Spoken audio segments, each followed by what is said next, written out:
Tapi menurut firman Tuhan mengajarkan kepada kita bahwa Tuhan itu mau kita sepenuh hati, karena Dia tahu tanpa kita mengikuti Dia sepenuh hati, maka hidup kita bisa hancur. Hal-hal yang kita pegang erat-erat, yang tidak kita mau serahkan, dosa yang terus kita sembunyikan, terus akan bertambah besar.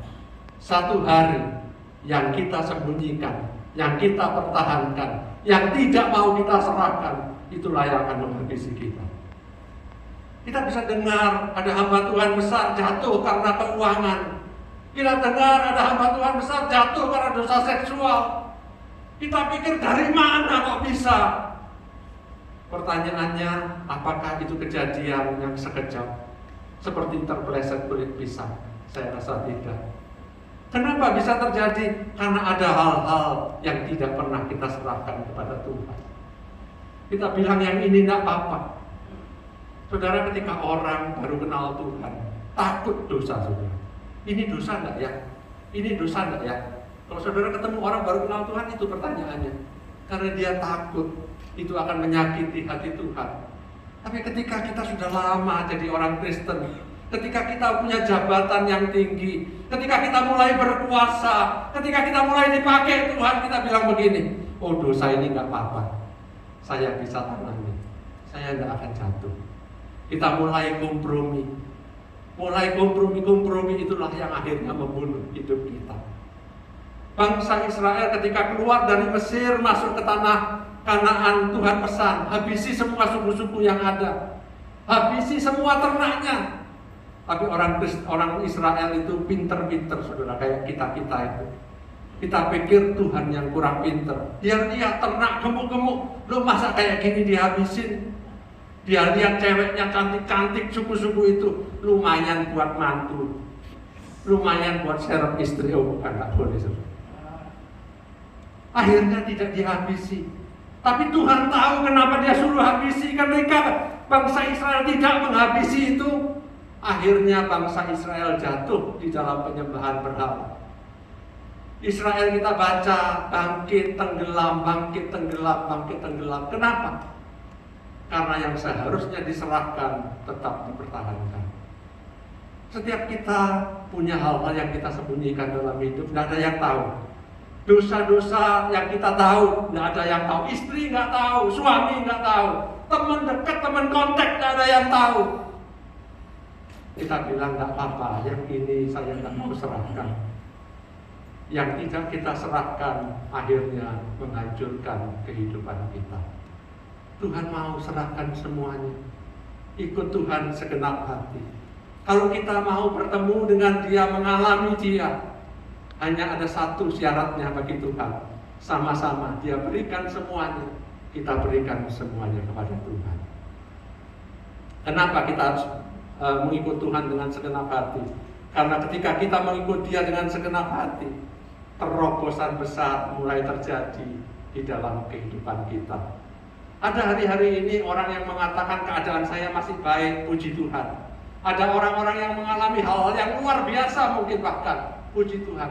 Tapi juga banyak orang-orang yang hari-hari ini mengharapkan ada terobosan besar dalam kehidupannya. Bisa jadi di dalam pekerjaannya, bisa jadi di dalam pelayanannya, bisa jadi di dalam hubungan keluarganya, bisa jadi itu masalah anak-anaknya. Saya mau beritahu satu hal.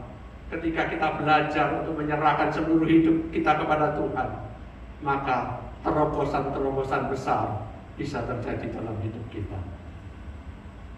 Firman Tuhan dari Yeremia mengatakan, dan apabila kamu berseru dan datang untuk berdoa kepadaku, maka aku akan mendengarkan kamu. Apabila kamu mencari aku, kamu akan menemukan aku. Apabila kamu menanyakan aku dengan segenap hati, aku akan memberi kamu menemukan aku. Demikianlah firman Tuhan. Saya melihat seringkali kita cari Tuhan, kita berdoa, kita minta Tuhan tolong, tapi sebenarnya kita juga punya seret-seret yang lain. Kalau Tuhan nggak tolong, ada kok yang bisa tolong yang lain. Tuhan hanya dijadikan pelengkap. Syukur kalau terjadi mujizat, kalau enggak pun juga nggak apa-apa.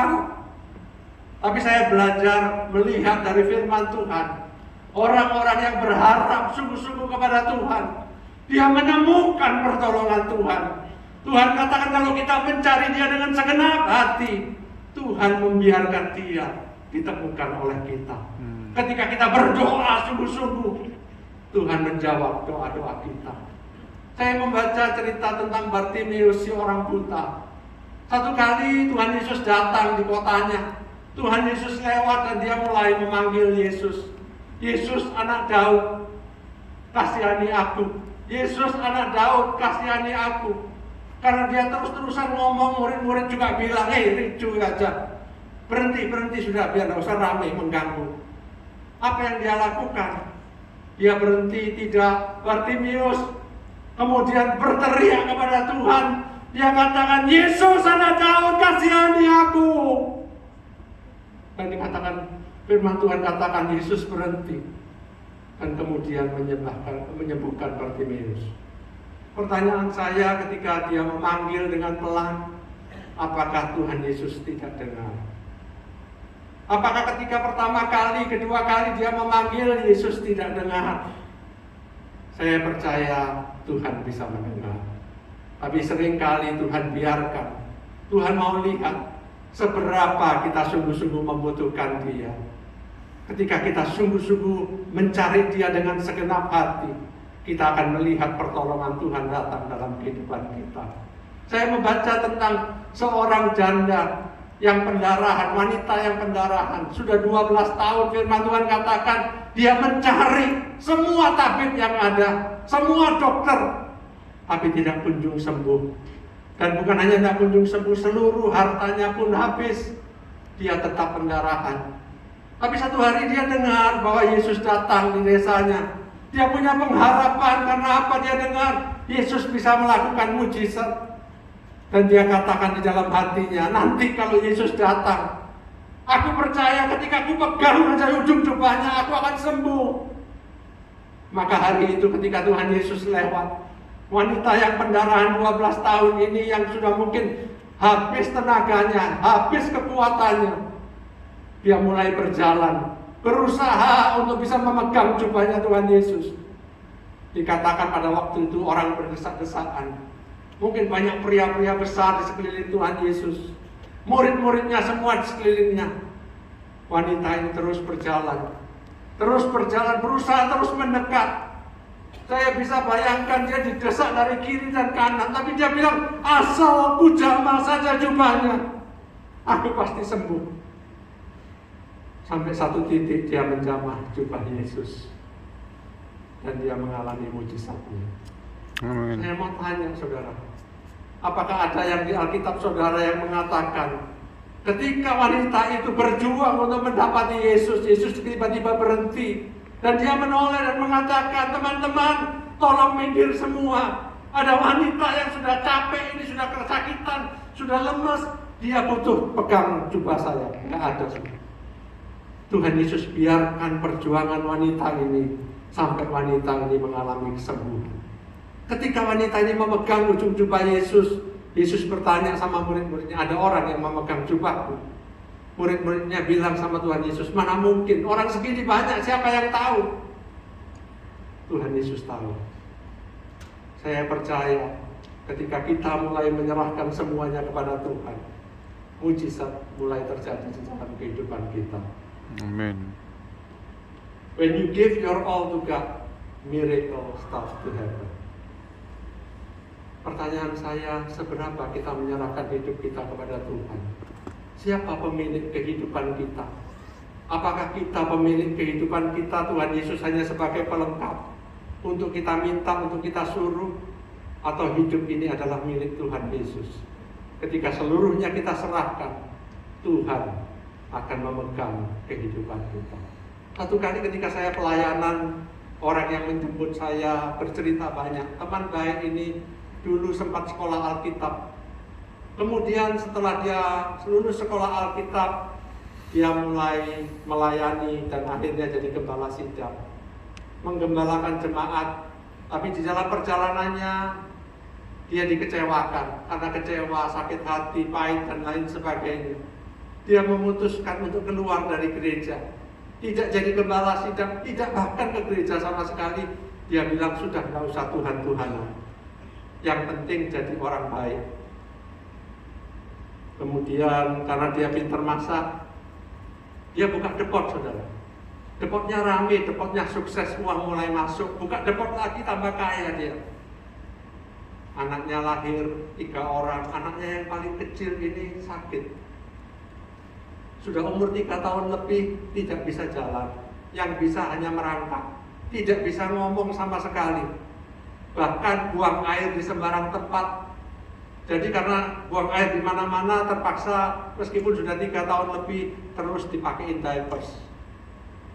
Teman-temannya mengajak dia untuk kembali kepada Tuhan, kembali ke gereja, kembali kepada Tuhan, untuk memulihkan hubungannya dengan Tuhan. Dia selalu menolak. Anaknya yang sakit dibawa ke Singapura, dia punya uang, cari dokter yang terbaik. Dokter bilang nggak ada sakitnya. Sampai setelah beberapa saat kemudian, akhirnya dia memutuskan. Dia tahu dia salah, dia tahu dia harus kembali kepada Tuhan. Dia berjanji sama teman-temannya, oke, hari Minggu saya akan mulai ke gereja lagi. Dan pada hari Minggu itu dia bilang, ketika pagi itu dia lagi bersiap-siap. Ketika dia memakai celana, anaknya yang kecil tadi merangkak masuk, memegang ujung celananya, kemudian dia mulai berpegang pada celana papanya. Dan akhirnya anak ini bisa berdiri. Pertama kali anaknya ini berdiri, kemudian panggil papa. Dia kemudian histeris, dia panggil istrinya pun menangis, semua orang bersuka cita. Setelah bisa panggil papa, anak ini bisa mulai jalan. Anak ini mulai bisa panggil mama. Bisa mulai ngomong mau pupuk, mau pipis. Anak ini kemudian menjadi anak yang normal. Sekarang anak ini sudah mewakili mewakili provinsinya untuk ikut PON, jadi atlet e-sport, dan dia dipekerjakan di Jakarta. Kehidupannya dia mulai berubah ketika dia memutuskan yang dia pegang erat-erat, dia mau serahkan kembali kepada Tuhan. Saya nggak tahu apa yang kita pegang erat-erat. Ketika Tuhan minta, dia nggak butuh itu. Ketika dia minta, dia tahu hal yang kita pegang erat itu yang akan menghancurkan kehidupan kita. Mari pagi hari ini kita melihat lagi kehidupan kita. Apa yang hari-hari ini menjadi yang paling utama dalam hidup kita? Apakah Yesus yang sungguh-sungguh yang paling utama? Saya nggak ngomong pergi ke gereja, saya juga nggak ngomong tentang olahraga dan lain sebagainya. Pertanyaan saya, apakah Yesus yang paling utama? Saya percaya itulah yang Tuhan tunggu-tunggu, yang Tuhan harapkan untuk kita lakukan, kita berikan di dalam kehidupan kita. Satu kali saya dengar cerita ini terjadi di Korea, saudara. Seorang ibu yang lagi hamil, dia ditinggalkan oleh suaminya ketika dia masih hamil. Dan hamilnya tambah lama tambah besar, sampai satu saat dia merasa kelahirannya sudah sangat dekat. Karena hidupnya yang miskin dan dia merasa dia hidup sendirian, dia butuh pertolongan untuk melahirkan. Jadi dia memutuskan untuk pergi ke desa sebelahnya, di mana kakaknya tinggal, di sana dia akan melahirkan.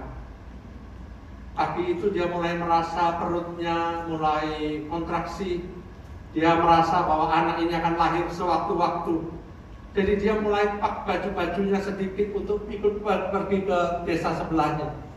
Tapi hari itu udara sangat dingin karena musim dingin dan sedang badai salju. Dia memberanikan diri untuk tetap pergi ke desa sebelahnya. Di dalam perjalanannya, perutnya terus merasa semakin tidak enak, semakin sakit. Badai semakin kuat, udara sangat dingin. Akhirnya dia merasa air ketubannya pecah. Air mulai keluar, dia merasa dia harus berlindung. Dia tidak bisa meneruskan perjalanannya. Dia cari tempat, akhirnya dia menemukan ada jembatan di mana dia bisa berlindung di bawahnya selama badai. Dia turun ke bawah jembatan, duduk di sana untuk sementara. Angin sangat dingin, perutnya terus semakin kuat kontraksinya. Dia tahu anak ini akan lahir sewaktu-waktu. Tapi dia nggak siap. Dia pikir apa yang terbaik yang dia bisa berikan untuk anaknya. Dia buka jaketnya, dia lipat supaya nanti anaknya lahir punya ranjang. Perutnya semakin keras berkontraksi dan akhirnya anak itu lahir. Anak itu lahir ditaruh di atas jaketnya. Anak itu kedinginan, dia buka bajunya. Semua yang ada dia punya kain-kainnya dia tutupkan di anak ini. Karena udara yang begitu dingin, ibu ini meninggal.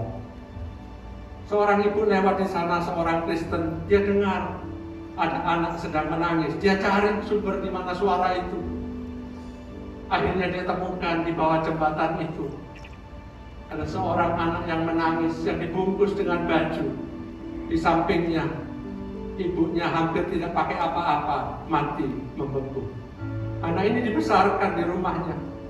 Sampai ketika anak ini mulai dewasa, mendekati ulang tahunnya, ibu ini bercerita kepada anak tersebut tentang kematian ibunya ketika melahirkan dia.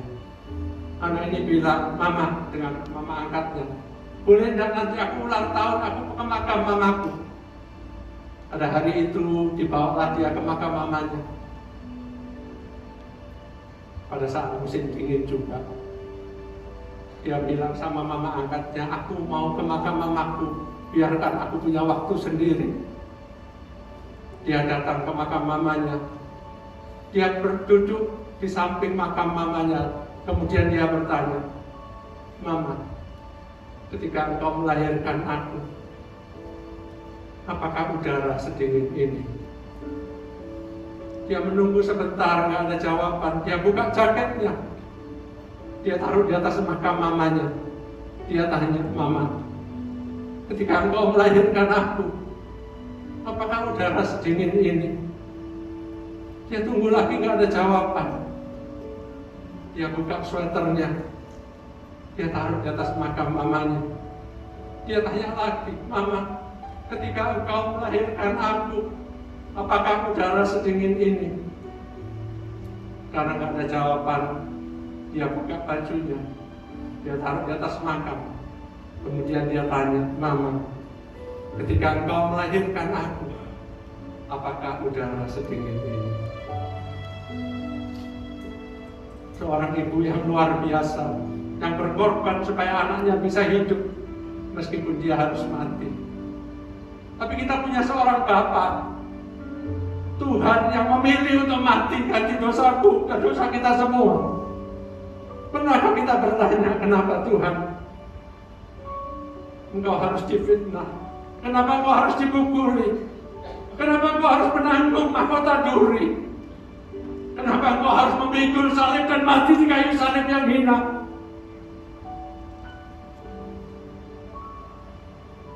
Saya percaya dia akan katakan, "Karena aku mengasihi Engkau." Seringkali kita ngomel dengan pelayanan kita. Seringkali kita pegang erat-erat harta kita. Seringkali kita tahu dosa tapi kita nggak mau berubah. Hari ini mari kita datang kepada Tuhan. Tanyakan kepada Dia seberapa Dia sudah berkorban untuk kita, untuk menyadarkan kita betapa besarnya kasih Tuhan untuk setiap kehidupan kita. Mari kita bangkit berdiri, kita datang kepada Tuhan, kita nyanyi sama-sama, ingat kasih-Nya.